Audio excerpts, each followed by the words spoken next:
ये तुम्हारी बिल्डिंग नहीं, जो तुम इन्हें ऑर्डर दे रही हो यहाँ से निकलने के लिए। बिल्डिंग तुम्हारी भी नहीं है, जब चाहे किसी को भी यहाँ बुला लो। सोसाइटी वालों से पूछ लेते ना कि इनको यहाँ रहना भी चाहिए या नहीं। आप लोग चाहते हैं ये मीडिया वाले आहूजास को परेशान करें?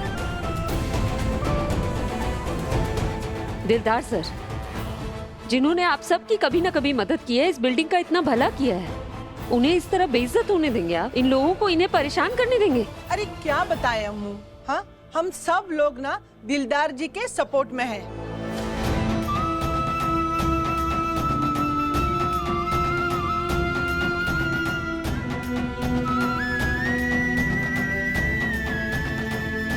हाँ हाँ हम उनके साथ हैं। हाँ हाँ हम लोग साथ में हैं। आहूजास का तमाशा नहीं बनने देंगे हम। निकालो इनको यहाँ से। हाँ हाँ इन सबको निकालना ही चाहिए। चलो भाइयों। हाँ हाँ निकालो मीडिया वाले को बाहर। चलिए प्लीज जाइए आप लोग, प्लीज। समझ नहीं आया होगा ना यहाँ क्या हुआ, समझ आएगा भी नहीं। इंसानियत नहीं है ना तुम में, सीने में दिल नहीं है तुम्हारे।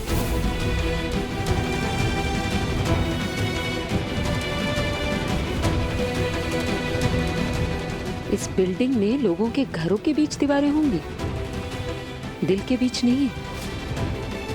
और यहाँ हर किसी की इंसानियत तुम खरीद भी नहीं पाओगे।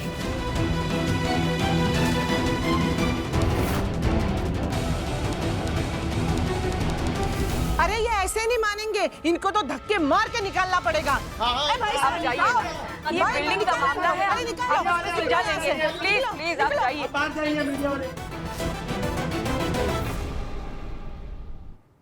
अब थैंक यू, आप लोगों ने हमारा साथ दिया, थैंक यू सो मच। अरे क्या बात कर रही है अम्मू, हम लोग भी तेरे अपने लोग हैं।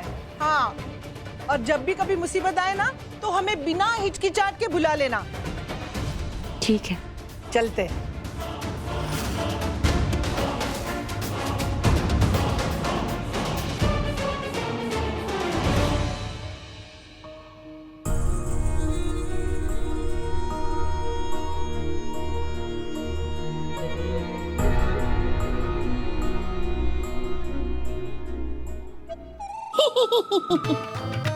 क्या हुआ फ्रॉड मालकिन, अभी भी यहीं खड़ी हो? और भी तमाशा देखना है? हमें ऐसे तकलीफ में देख के बड़ा मजा आ रहा था ना, इससे भी ज्यादा मजा आ सकता है। हाँ, एक आइडिया देती हूँ, ऊपर जाओ और शीशे में अपनी शक्ल देखो। ये बंदरिया शक्ल देख के ना बड़ा मजा आता है। माय गॉड, हाँ। क्या हुआ, ऐसे गोल गोल आंखों से क्या देख रही हो? कर लो, हमारे पैसों पे भी ऐश कर लो।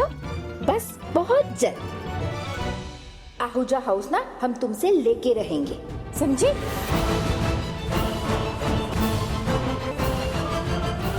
चलो जा। तुम्हें पता है, मुझे ना तुम्हारी बातों पे बुरा भी नहीं लगता, ना ही गुस्सा आता है, क्योंकि तुम सिर्फ दिखने में बड़ी हो, पर तुम्हारा दिमाग वो आज भी 1 साल के बच्चे के जितना है। इसलिए जितना हंसना है हंसो, क्योंकि समय आने पे मैं भी देखूंगी कि तुम्हारा ये मुंह कैसे बंद होता है। बैग लाओ। कर गई ना मुझसे। इस बैग में पूरे आहूजास के कपड़े हैं। एक बैग, बाकी के बैग्स क्या है? जितने दिए ना उतने में खुश रहो, मैं ये भी लेके जाऊंगी, समझी?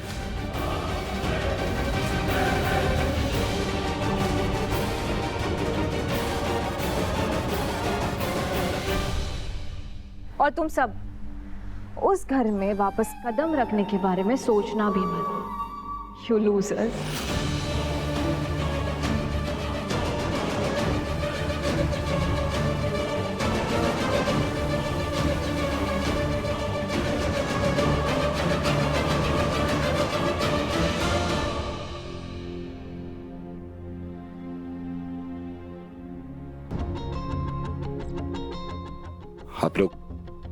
आप लोग फिक्र मत कीजिए। बेबे, थोड़ा टाइम लगेगा मुझे और डैड को फिगर आउट करने में कि आगे कहां जाना है।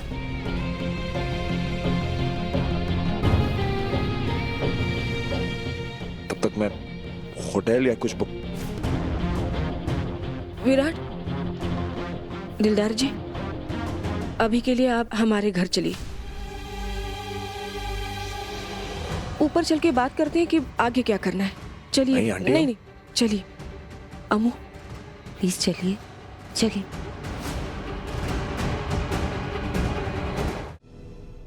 प्रियंका, प्रियंका, अभी तो तुम इतना सुना के आई उन लोगों को और इतना मूड खराब हो गया तुम्हारा। प्रियंका, तुम जीत चुकी हो, सो सेलिब्रेट। देखो प्रियंका, जब जय ने अमृता, उसकी आई और हर्षु को ना मेरे लिए घर से बाहर निकाला था, तब भी अमृता ने मुझे बहुत सुनाया था और तब मुझे भी गुस्सा आया था, लेकिन जीती तो मैं थी ना। और अमृता की तो पुरानी आदत है प्रियंका, वो सुनाएगी, हाथ पैर मारेगी, लेकिन तुम्हारा कुछ नहीं बिगाड़ पाएगी। और मैं अच्छी तरह से जानती हूँ कि तुमने कोई ना कोई इंतजाम जरूर किया होगा ताकि आहूजा को 11 रुपए तक ना मिले। ऑब्वियसली शिखा, मैंने सब कुछ प्लान किया है। और बात यहाँ पैसों की नहीं है, मुझे प्रॉब्लम विराट से है। विराट मतलब? हाँ इशिका, तुम्हें पता है, मैंने कभी नहीं सोचा था कि विराट मुझे, प्रियंका बाजवा को छोड़ के जाएगा, या फिर वो इस जन्म में मुझे कभी भूल भी पाएगा। तुम्हें पता है, जब मेरी शादी हुई थी ना विराट से, तो उसे मेरे सामने कोई नहीं दिखता था, उसकी माँ भी नहीं। वो सिर्फ प्रियंका प्रियंका करता था, उसके लिए सब कुछ मैं थी, मैं प्रियंका बाजवा। पर आज उसके लिए सब कुछ वो लड़की है, अमृता। अगर वो उसकी आंखों के सामने नहीं होती है तो वो पागल हो जाता है, उसे कुछ नहीं समझता है, उसका साया बन चुका है वो। ऐसा तो कभी उसने मेरे लिए भी फील नहीं किया, या फिर कभी उसने मुझे ऐसे ट्रीट नहीं किया कि वो मुझसे इतना प्यार करता है। एक बात बताओ, ऐसा उस लड़की में क्या है जो मुझ में नहीं है, प्रियंका बाजवा में? एक मिनट प्रियंका, मैं समझ नहीं पा रही हूँ, तुम विराट? हाँ इशिका, मुझे विराट चाहिए था, मुझे उसका गुरूर तोड़ना था, उसे मेरे सामने झुकाना था, उसको अपनी लाइफ में वापस पाना था। लेकिन वो लड़की अमृता, वो बीच में आ गई। तुम्हें पता है इशिका, आज भले ही उनके सामने मैं अपनी जीत की अकड़ दिखा रही थी, लेकिन अंदर से एकदम हारा हुआ महसूस कर रही थी मैं, एकदम हारा हुआ। ऐसा लग रहा है कि सब कुछ जीतने के बाद भी हार चुकी हूं मैं, कुछ नहीं है मेरे पास।